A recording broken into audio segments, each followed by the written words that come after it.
décision de la Cour suprême ginnaaw recours bi nga xamante ni Barthélémy Dias dugaloon na ko mu jàppoon ni ko daal un préfet mënul révoquer un maire sauf décret présidentiel.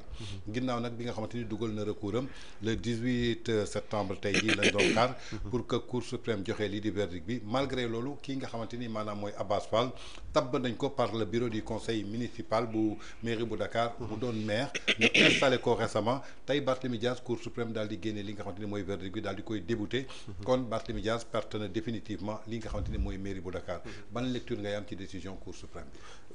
D'abord masawu Bart ci li ko dal parce que nous avons jamais vu dans l'histoire contemporaine un fait aussi sordide qui s'est passé dans la mairie de Dakar. Je rappelle encore une fois maa ngi ko wax démb la justice mooy cëgalu guy d'une société c'est le pilier essentiel bi war a permettre à ce que toutes les dignes fils d'une nation d'une société mën a tëdd seen xel dal ñii ñëw ci réew mi bëgg a fay def seen alal ak seen lépp mën a ñëw ak seen xel mu dalit donc justice dafa nekk lu am solo d'autant plus que c'est l'égalité d'autant plus que c'est la liberté d'autant plus que c'est la paix c'est la cohésion tous est assuré par la justice yàlla dafa dogal nag depuis effectivement le tandem Diomaye Sonko ba ñu installé wu à la magistère de ce pays nous avons vu quand même des choses pas tout catholiques pas tout constitutionnel des choses quelque part yi nga xam ne rafetulul image yi nga xam ne mooy la justice des choses yi nga xam ne dañoo jàpp ni justice bi ñu doon xaaree à ce que ça soit juste à ce que ça soit équitable égal je dirais en tout cas dañoo jàpp ni justice en tout cas tëddeetul njaxanaay bopp njaxanaay en tout cas tëddeetul en toute impartialité en toute égalité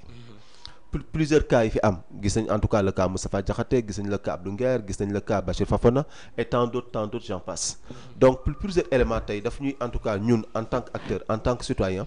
daf ñuy effectivement conforter dans notre thèse conforter dans notre position que la justice telle que employée ou utilisée par l'exécutif aujourd'hui en tout cas c'est une justice bi nga xam ne ça sert à solder des comptes donc rafetul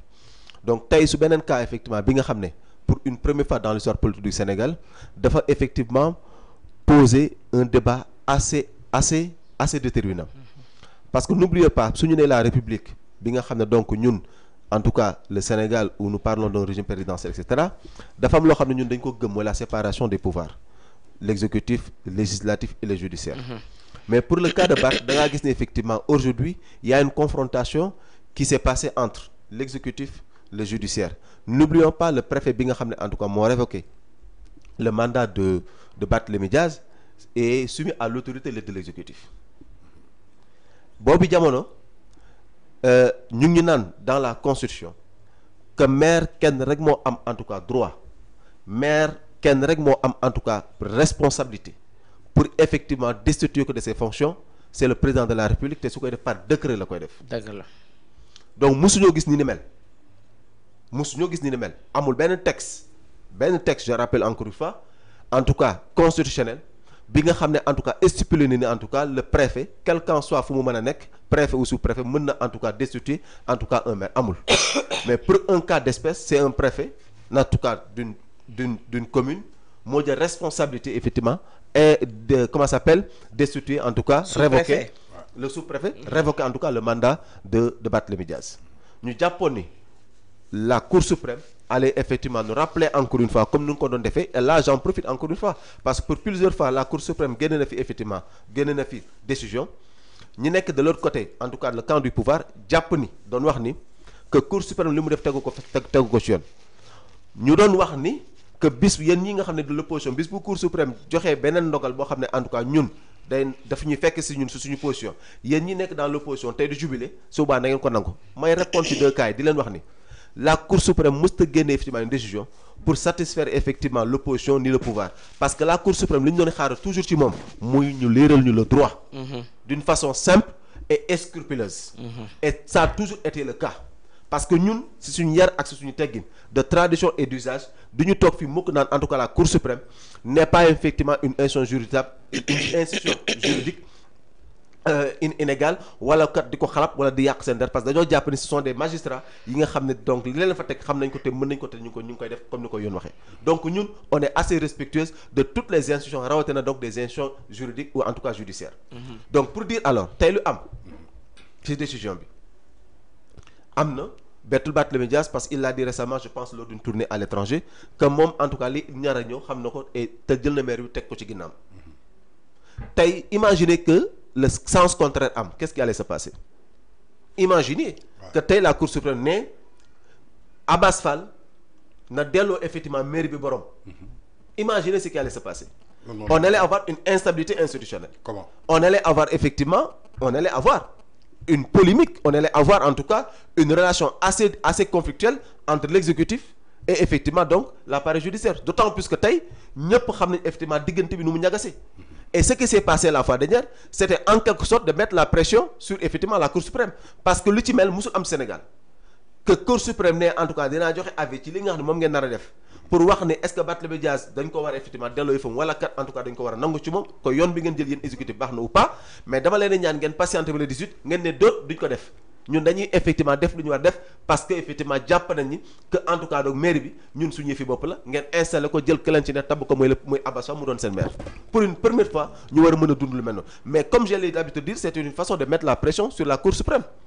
Et que tey le sens contraire su amoon mais on allait vivre effectivement une relation boo xam ne jàpp nañu musul am ci histoire politique et ça allait créer une instabilité institutionnelle au regard effectivement de la constitution. Mais d'accord nga que donc décision de justice le droit a été dit. Le droit a été dit. C'est même Cour suprême moo rejeté woon rabat d'arrêt. Absolument moo rejeté woon yeneen yu bare bu Aïssatou Diop Fall ministre de la communication ñu nangu ko donc on peut s'attendre que droit bi wax nañ ko. kon ñun dañuy wax man damay wax deux choses la première est que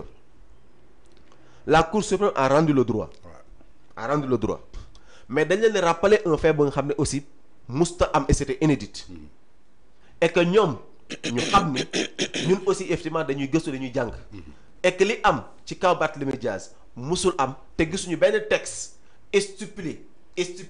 en tout cas noir sur blanc buy wax ni que en tout cas une autorité comme effectivement préfet ou sous-préfet war na mën a révoquer le mandat d'un maire musta am et que les textes sont sacrés. Et que nous, il est de notre responsabilité en tant que tout simplement acteurs, en tant que citoyens, en tant que donc autorité étatique, ñi nga xam ne tey ñoom lañ jox suñu lenge ñoom lañ jox effectivement la destinée de ce pays. ñu waat devant tout le monde au nom des hommes et effectivement devant Dieu que fexe en tout cas respecte li nga xam ne looy la constitution. Donc ñoom li leen waroon lii su naroon am j'attendais que le président de la République en tout cas nous rappelle à l'ordre constitutionnel. Je m'attendais en ça parce que li am ni tey mais je mets au défi les gens. Qu'est-ce qui va se passer demain? Si de tels faits effectivement sont reproduits par un autre régime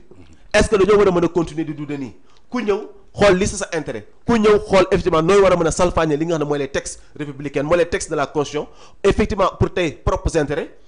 l'essentiel booy effectivement que li nga bëgg en tout cas mu antu quel qu'en soit li nga war a moo contourner les textes et cetera l'essentiel yow na say objectifs atteindre mais le Sénégal jusqu'à quand nous allons continuer à vivre comme ça un pays qui risque éternellement d'être instable constitutionnellement mënta wéy mënta continuer. Nous, effectivement, li ñu war parce que ce pays-là a tant souffert. Les gens en ont marre de tous ces tracasseries politiques. On en a marre. On ne peut pas continuer à vivre comme ça dans un pays bi nga xam ne ku ñëw effectivement ak li la neex ku ñëw effectivement ak ses juges ku ñëw effectivement xool li la neex nga bëgg ko doxal dans ce pays. C'est pas comme ça qu'un pays marche.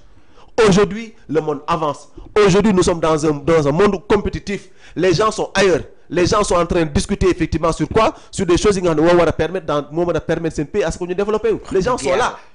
Les gens sont en train de discuter sur effectivement quoi? Sur des investissements, sur des productions, sur autre li nga xam ne jàpp nañu ça peut servir rentable, productif en somme. Vraiment quand j'en parle dama naan non vraiment j'en ai ras-le-bol parce que de voir mon pays en arriver là. Ouais. Depuis 1960 les gens en tout cas je profite pour rendre hommage à tous ces vaillants hommes qui ont effectivement coulé une partie de leur sang pour voir ce pays-là en tout cas être fort, pour voir ce pays-là régler effectivement les aspirations en tout cas donc les aspirations du peuple. Je rêve en tout cas un jour à ce que ce pays mu ñu mën a dépasser ce qui se passe là aujourd'hui. D'accord. Di lañ ko war a dépasser. Donc pour finir rek monsieur Tange. Vraiment képp ku may déglu xam nga ni képp ku bëgg Sénégal te waxoo sa naf sooy bopp te waxoo effectivement parce que sa intérêt donc la ñor xam nga ni li am Sénégal fii rek la mën a am. Dëgg la. Damaa bëgg képp ku xam ne te yaa ngi may déglu à travers cette antenne nga xam ni muy man muy la présidente Layla ba ci yow mi di def émission bi. C'est pas parce qu'on est contre ce régime déedéet Sénégal lu ñu gëm Sénégal lu ñu bëgg Sénégal la ñu ñor suñu sañoon képp ku yeewoo Sénégal wax dëgg yàlla da ngay fier en tout cas des Sénégalais suñu sañoon képp ku juddoo te màggee te yeewoo Sénégal saay soo xëyee say problème ak say jafe-jafe l'état dina ci taxaw accompagner la sur lépp mën ta réglé wu mais nga am satisfaction morale. D'accord loolu la ñuy xaaree réew mais li fi am wax dëgg dañoo jàpp ni justice ak leneen ñu ngi koy utiliser pour employer effectivement pour satisfaire des hommes lii dafa war a jeex parce que Sénégal mérité wu lii on en a tant souffert il est temps qu'on arrête pour mettre effectivement au devant de la scène internationale notre si cher pays bi nga xam ne jàpp naa ni mérité wu ñu lii. D'accord.